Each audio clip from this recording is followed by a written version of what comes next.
অবাধ একটা নির্বাচনে তারা ভোট দেওয়ার জন্য ইতিমধ্যে তারা সকাল থেকে ভোট কেন্দ্রে আসতে শুরু করেছেন।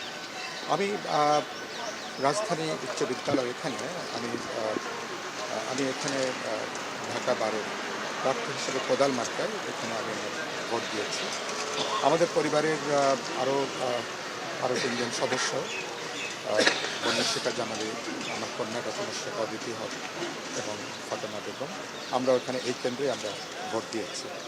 ভোটের পরিবেশ সাধারণভাবে এখনো পর্যন্ত ভালো, কিন্তু ভোটের দেওয়ার হারটা খুবই ধীরগতি।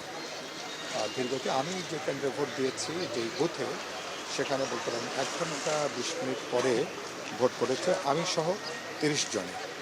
সেই হিসাবে বলতে পারেন এখানে ভোটের গতিটা অনেক স্লো, এটা বলতে পারবো।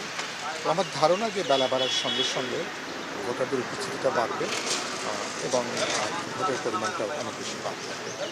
আমার ধারণা হয়েছে যে মানুষের মধ্যে একটু উদ্বেগ উৎকণ্ঠা আছে, একদিকে উৎসাহ আছে, একদিকে ভোট প্রদান করার জন্য উত্তেজনাও আছে, কিন্তু আবার ভোট কেন্দ্রের পরিস্থিতি তারা একটু খোঁজখবর রাখছে। তো সেটা ভোট কেন্দ্রের পরিবেশ যদি এরকম নিরাপদ থাকে, যদি মনে করে যে স্বস্তিকর, আমি বিশ্বাস করি তাহলে ভোটের পরিমাণটা। সব মশার বিরুদ্ধে সুরক্ষা দিতে এলো বসুন্ধরা এক্সট্রিম অ্যারোসল, মশার বিরুদ্ধে এক্সট্রিম সুরক্ষা। আরও দিন যত যাবে তত ভোটের পরিমাণটা বাড়বে। আমাদের বেশ কিছু কেন্দ্রে আমাদের কোদাল মার্কার প্রার্থী যারা এজেন্ট আছেন তাদেরকে ঢুকতে দেওয়া হয়নি। শেরবাংলি নগর স্কুলে এরকম একটা অভিযোগ এসছে, এখানে ইস্পাহানিতে, মগবাজারের কাছে ইস্পাহানি কেন্দ্রে, সেখানে আমাদের এজেন্টরা ঢুকতে পারেনি, এরকম অভিযোগ এসছে। টিএনটির একটা কেন্দ্রে আমাদের কিছু এজেন্টরা ঢুকতে পারেননি, এরকম অভিযোগ আছে। কোথাও কোথাও আইনশৃঙ্খলা রক্ষাকারী বাহিনীর কিছু বাড়াবাড়ি, কোথাও প্রিজাইডিং অফিসারদের তাদের হয়তো পরিপূর্ণ সহযোগিতা না থাকার জন্য হয়তো এরকমটা হচ্ছে। তো সেগুলো ব্যাপারে আমরা অভিযোগ দিয়েছি। সাধারণভাবে বাইরে পরিস্থিতি মোটামুটি শান্ত বলা চলে, কিন্তু ভেতরটা নিয়ে আমাদের কিছুটা উদ্বেগ উৎকণ্ঠা আছে। সেটা হয়তো বোঝা যাবে আর একটু কয়েকটা ঘন্টা পার হলে সামগ্রিক অবস্থা থেকে। আর বেশ কিছু কেন্দ্র এখানে ঝুঁকিপূর্ণ। আমরা প্রায় বলতে পারেন 32টা বা 33টা কেন্দ্র এখানে ঝুঁকিপূর্ণ হিসাবে এটাকে আমরা জানিয়েছি। এখানে থানাকে জানিয়েছি, নির্বাচন কমিশনকে জানিয়েছি এবং এখানকার যারা উচ্চপদস্থ দায়িত্বে আছেন তাদেরকে জানিয়েছি।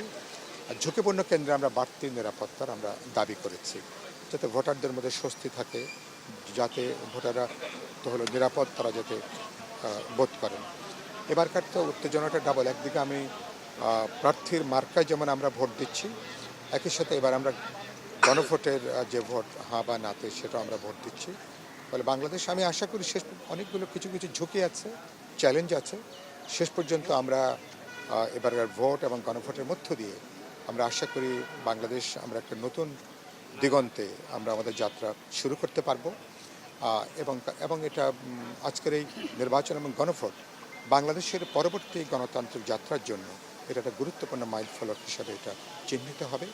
আমি 12 আসনের ভোটারদের প্রতি যেমন আহ্বান জানাবো, দ্রুত ভোট কেন্দ্রে এসে তারা তাদের যে পছন্দের প্রতীক কোদাল মার্কায় ভোট দেওয়ার জন্য, পাশাপাশি দেশব্যাপী আমি ভোটারদের প্রতি আহ্বান জানাবো, দ্রুত আপনারা ভোট কেন্দ্রে এসে আমাদের যে জোট সঙ্গে বিএনপিকে তারা যেমন সমর্থন করবেন, ভোট দেবেন, পাশাপাশি তাদের পছন্দের দল বা মার্কাকেও তারা যেন অবাধে তারা যেন ভোট দিতে পারেন, সেই উদাত্ত আহ্বান আমি দেশের সকল ভোটারদের প্রতি রাখতে চাই।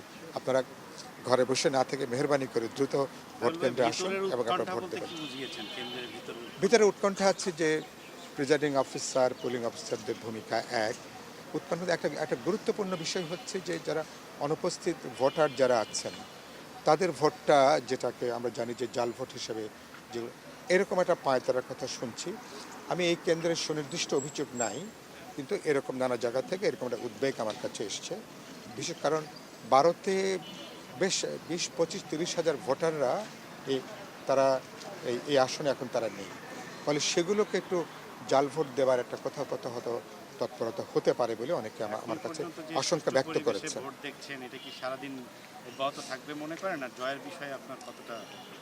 আমি প্রথমত দেখতে চাইবো যে এখনো পর্যন্ত যে পরিবেশ আছে, মানুষের একটা নিরাপত্তা আছে, স্বস্তি আছে, আইনশৃঙ্খলা রক্ষাকারী বাহিনী যারা নির্বাচনে যুক্ত তারা আমি এখনও দেখছি দৃশ্যত তারা একটা পেশাদারি দায়িত্বের মধ্যে আছেন, কিন্তু এই দায়িত্বটা তারা অব্যাহত রাখবেন ভোট শেষ না হওয়া পর্যন্ত এক। এবং সবচেয়ে গুরুত্বপূর্ণ হলো ভোট শেষ হওয়ার পরে ভোট যখন গণনা করা হবে, গণনা এবং গণনার শেষ পর্যন্ত এজেন্টরা যাতে সবাই থাকেন। এবং গণনা নিয়ে দেশব্যাপী অনেক অভিযোগ আসে, এবার নিশ্চয়ই আমরা এই ধরনের কোনো গুরুতর অভিযোগ যাতে শুনতে না হয়, দেখতে না হয়, নিশ্চয়ই সে ব্যাপারে তারা যত্নবান হবেন। আর আপনি আরেকটা কথা বলছিলেন, আরেকটা প্রশ্ন করেছিলেন। আচ্ছা, জয়ের ব্যাপারে জানেন যে এখানে তো ঢাকা 12-তে তো এখানে কোদাল মার্কা নিয়ে এখানে এক ধরনের উচ্ছ্বাস এখানে তৈরি হয়েছে। কোদাল বিপ্লবী ওয়ার্কার্স পার্টির যেমন প্রতীক, একই সাথে এটা বিএনপি জোটের তাদের সমর্থিত প্রতীক।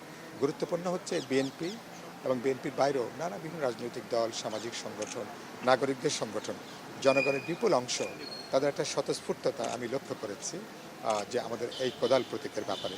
আমি আশা করি, আমি মোটামুটি আমি নিশ্চিত এখানে যদি পরিবেশটা অবাধ নিরপেক্ষ থাকে তাহলে কোদাল মার্কা এখানে বিপুল ব্যবধানে কোদাল মার্কা আশা করি এখানে জয়ী হবে।